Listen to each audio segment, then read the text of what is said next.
Ain't about your bread and I can't fuck with ya. I thought you was 100, but you showed me 50. You said you was gonna ride, huh? And the coupe that's parked outside, that bitch looks so expensive. I bet it cut your eye, huh? Hey, bro, we got the... What? Hey, bro, we got Big 30. Feel me?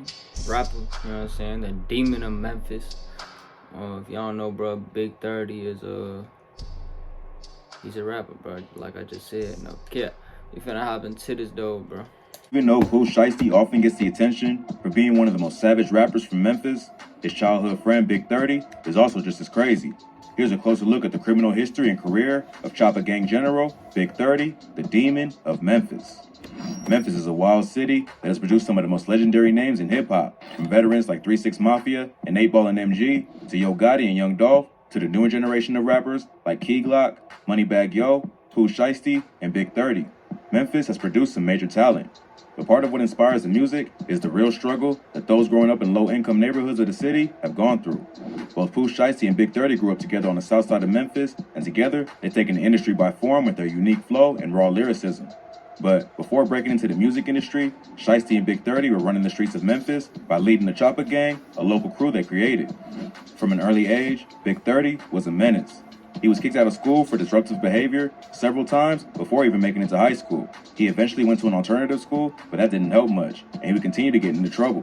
At some point, he linked up with his childhood friend Pooh Shiesty, who was heading down the same path that he was, and they both started going crazy in the streets together. They would assemble a crew with their friends, Lil Hank and Chopper Wop, and call themselves Chopper Gang.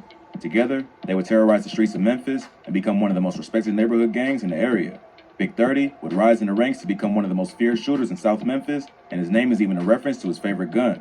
Chopper Gang quickly grew in numbers as they continued to gain respect in the streets, and not before long, they were becoming a major movement. So, with their city behind them, Shiesty and Big 30 decided to hop in the booth and start making moves in the music industry instead of just the streets. They were inspired by rappers like Kodak and Chief Keef to find a way out of the hood through music and started writing their own tracks about the struggles of coming up out of Memphis. But early on, rap wasn't paying the bills, so they were still making money in the streets to finance their careers. Those street activities would eventually get Big 30 locked up. In January 2018, Big 30 would get arrested for reckless endangerment and possession of a weapon alongside a friend named Marcus Walker. Police reports show that they were accused of shooting into their own building and that bullets ended up going through at least 3 different apartments. The cops arrived and arrested Big 30 and Walker, even though a friend told neighbors that they were just playing around with the guns and weren't shooting at anyone on purpose. But a neighbor spoke to police. I wonder if motherfuckers with permanent diamond teeth that go to prison kill someone.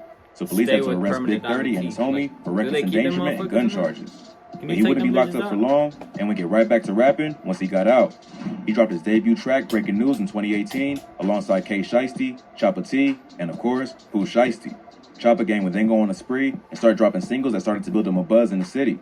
He and Shiesty would drop tracks like Hell Night and Chopper Talk that went viral. They would also link up with other popular Memphis artists like Block Boy JB and Moneybagg Yo, which helped them get more attention on a mainstream level. Big 30 ended up linking with Moneybagg Yo through his cousin, who he knew from the hood. After they met, it was all love, and Big 30 ended up signing to Moneybagg through CMG, Yo Gotti's label. They gave him the professional connections and mentorship he needed to succeed in the rap game. But at the same time, his homie Pooh Shiesty would be building his own network in the industry, but they still continue to collaborate on tracks and satisfy their day one fans. After Big 30 signed to Moneybagg Yo, Shiesty would find his own mentor and sign a deal with the trap god himself, Gucci Mane. Shiesty secured a deal with Gucci's 1017 label in April 2020, putting Chopper Gang on the map and making him and 30 two of the hottest up-and-coming artists from Memphis. The reason their strategy worked so well is that they each found their own lane and didn't try to piggyback off the success of each other. They also used their fan bases and connections in the industry to help each other.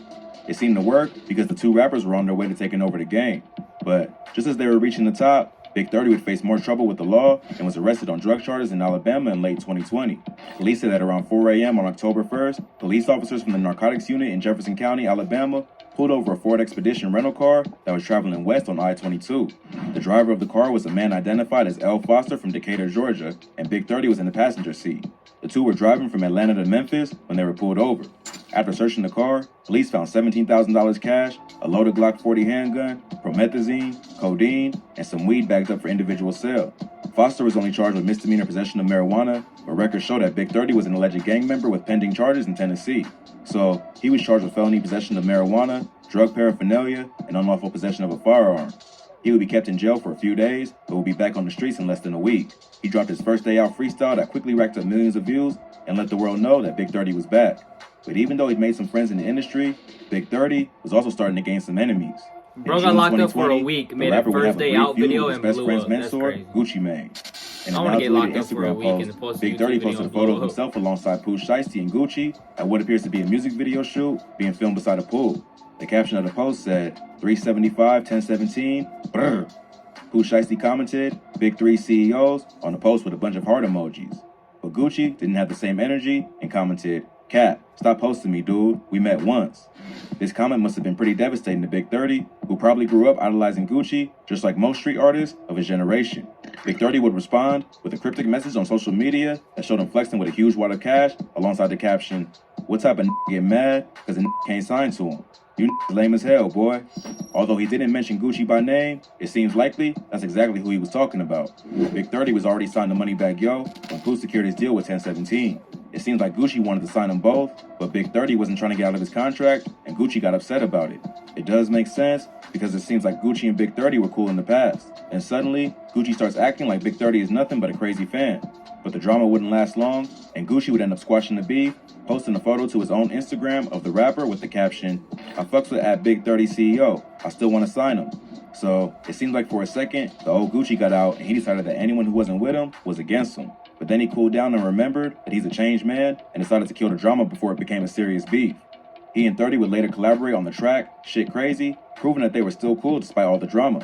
Then, in November 2020, Gucci Mane and Young Jeezy did a legendary versus rap battle where they went head-to-head for the first time since they first started beefing in the mid-2000s.